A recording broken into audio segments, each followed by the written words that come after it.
నిజాలు చెప్పి నిజాయితీగా ఉండేవాళ్ల కంటే అబద్ధాలు చెప్పి ఆకట్టుకునే వారిని ఈ సమాజం ఎక్కువగా నమ్ముతుంది. రోజులు మారాయి. ఒకరి కష్టం ఒకరికి చెప్పుకుని సహాయం చేసే రోజులు పోయి, ఒకరి కష్టం గురించి మరొకరు చర్చించుకుంటూ సంబరపడే రోజులు వచ్చాయి. ఒక రిలేషన్ బాగున్నప్పుడు అన్ని విషయాలు నీకు చెబుతారు. అదే రిలేషన్ చెడినప్పుడు నీ విషయాలు అందరికీ చెబుతారు. ఇదే సమాజం తీరు. వ్యక్తిని చూడండి, అందాన్నో అవిటితనాన్నో కాదు, మనిషిలోని కళకు ఏదీ అడ్డు కాదు. ఆత్మధైర్యమే అన్నిటికీ మార్గం. డబ్బు మాత్రమే ముఖ్యం అనుకున్నవాడు ధనవంతుడవుతాడు. సంస్కారం కూడా ముఖ్యం అనుకున్నవాడు గుణవంతుడవుతాడు. నీలోని లోపాన్ని ఈ సమాజానికి తెలపకండి. ఎందుకంటే దానితో ఆడుకోవడానికి ఈ సమాజం కాచుకుని కూర్చుంటుంది. తుమ్మ చెట్టు ఎంత ఎత్తు ఎదిగినప్పటికీ తులసి చెట్టునే పూజిస్తాం. అలాగే చెడ్డవాడు ఎంత గొప్పవాడు అయినప్పటికీ గొప్ప మనసు ఉన్న మంచివారినే గౌరవిస్తాం.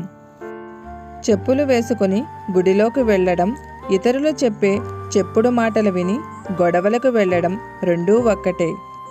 నీవు నమ్మిన ఆడది మోసం చేస్తే కుమిలిపోకు. ఎందుకంటే మోసపోయేంతలా నమ్మడం నీ తప్పేనని తెలుసుకో. కష్టపడి పనిచేసేవాడికి అవకాశాలు వాటంతటవే వెతుక్కుంటూ వస్తాయి. చులకనగా చూసే ఈ సొసైటీకి నీ గెలిపే ఒక సమాధానం అవ్వాలి. గెలవకపోవటం ఓటమి కాదు, మీరు మళ్ళీ ప్రయత్నించకపోవటమే ఓటమి. మీ ఆవేశం వల్ల ఇప్పటి వరకు కోల్పోయిందే కానీ సాధించిందేమీ లేదు. ప్రయత్నించి చూడండి. ఆవేశం కన్నా ఆలోచన చాలా గొప్పది. విలాసవంతమైన లైఫ్ కావాలని ఎప్పుడూ కోరుకోకండి. సంతోషకరమైన లైఫ్ కావాలని కోరుకోండి. ఇది వరకు సర్దుకుపోయే గుణం ఒక గొప్ప లక్షణం, కానీ ఈ రోజుల్లో అది ఒక చేతకానితనం అయిపోయింది. లైఫ్లో గెలవాలన్న కసి ఉన్నవాడు ఎలాంటి పరిస్థితులనైనా తట్టుకుని నిలబడతాడు. కోపంగా మాట్లాడేవాడిని నమ్ము, కానీ మనసులో ఏదో పెట్టుకుని పైకి నవ్వుతూ నటించేవాడిని మాత్రం నమ్మకు. మీ బాధల నుండి మీరు ఎలా బయటపడాలో ఆలోచించండి, అంతేకాని వాటిని ఇతరులకు చెప్పడానికి కాదు. ఎందుకంటే ఒకరి బాధలు ఒకరు తీర్చరు. మీతో అవసరం ఉంటే ఒక రకంగాను, మీతో అవసరం లేకుంటే మరో రకంగాను ప్రవర్తించే వ్యక్తులను మీ జీవితంలో ఎప్పటికీ నమ్మకండి. పని చేయటం చేతకానప్పుడు పౌరుషాన్ని చూపడానికి బదులు తగ్గడం ఎంతో మంచి పని. తగ్గడం అనేది చీప్ కాదు, అది ఎంతో బుద్ధిగలవారు చేసే పని. అదృష్టంతో వచ్చింది అహంకారాన్ని కలిగిస్తుంది. తెలివితో సంపాదించింది సంతోషాన్ని ఇస్తుంది. కష్టపడి సంపాదించింది సంతృప్తినిస్తుంది.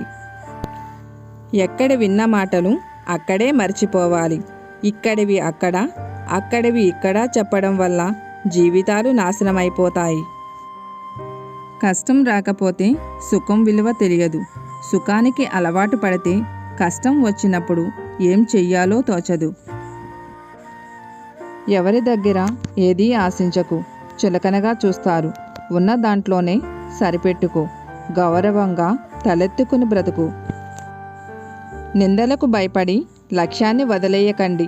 ఒకసారి లక్ష్యాన్ని చేరుకున్నాక నిందలన్నీ ప్రశంసలుగా మారుతాయి. సులువుగా దొరికేదేదైనా విలువ తక్కువగానే ఉంటుంది. కష్టపడి సాధించుకున్న దానికి విలువ ఎక్కువ. అది బంధమైనా బాధ్యతైనా. చెప్పిన మాట వింటే ఎవరూ చెడిపోరు. చెప్పుడు మాటలు వింటేనే ఎవరైనా చెడిపోతారు. కొందరికి మనం చెప్పే సమాధానం కన్నా కాలం చెప్పే సమాధానం కరెక్ట్గా ఉంటుంది. కొంతమంది చెప్పే మాటలకు చేసే పనులకు అస్సలు పొంతన ఉండదు. ఎందుకంటే చెప్పేవన్నీ నీతులు, తీసేవన్నీ వెనక గోతులు.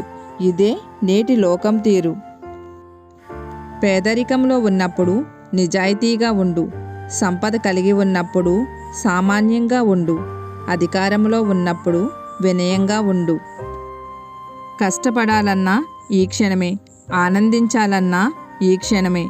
ఎందుకంటే జరిగిపోయిన టైం మనది కాదు, గడిచిపోయింది. కాబట్టి రేపు అనేది మనది కాదు, ఏం జరుగుతుందో తెలియదు. కాబట్టి ఈ క్షణం మాత్రమే మనది. మీరు వెళ్ళిన చోట మర్యాద ఇవ్వలేదనడం తప్పు. అసలు మర్యాద లేని చోటుకు వెళ్ళడం మీరు చేసిన తప్పు. డబ్బు నుంచి వచ్చే ప్రేమ దీపం లాంటిది. అది నూనె ఉన్నంతవరకే వెలుగుతుంది. మనసు నుండి వచ్చే ప్రేమ సూర్యుడు లాంటిది.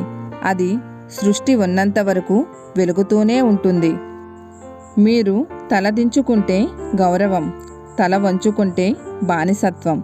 అర్హత లేని వాళ్ళకి గౌరవం ఇస్తే వాళ్ళు మిమ్మల్ని బానిస అనుకుంటారు. ఎవరి తప్పులు వారు తెలుసుకోవడానికి సమయం ఉండదు. కానీ అదేం విచిత్రము, ఎదుటివారి తప్పులు వేలెత్తి చూపడానికి మాత్రం కావలసిన తీరిక, సమయం దొరుకుతాయి. మనం ఏ ఆట ఆడి అయినా విజయం సాధించవచ్చు. కానీ అహంకారం అనే ఆటలో మాత్రం విజయాన్ని ఎప్పటికీ పొందలేవు. కేవలం డబ్బుంటే సరిపోదు, మంచి వ్యక్తిత్వం ఉంటేనే సమాజం గౌరవిస్తుంది. బాధ్యతలు తెలియని వారికి పనులు అప్పగించకండి. బంధాల విలువ తెలియని వారితో బంధుత్వం కలుపుకోకండి. విమర్శించి విలువ తగ్గించుకోవడం కన్నా విశ్లేషించి సరిచేయడం ఉత్తమం. సరైనది అయితే ప్రశంసించి ప్రోత్సహించడం ఉత్తముని లక్షణం.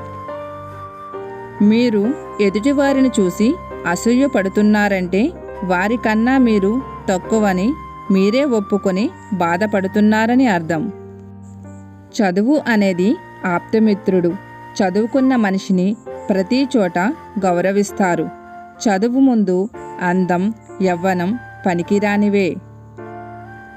ఒకరిని మోసం చెయ్యగలిగానని సంబరపడిపోకండి. మీ మీద ఉంచిన నమ్మకాన్ని, గౌరవాన్ని కోల్పోయారని త్వరలోనే తెలుస్తుంది. మోసగిస్తూ బ్రతికే బ్రతుకు ఎంతో కాలం నిలబడదు.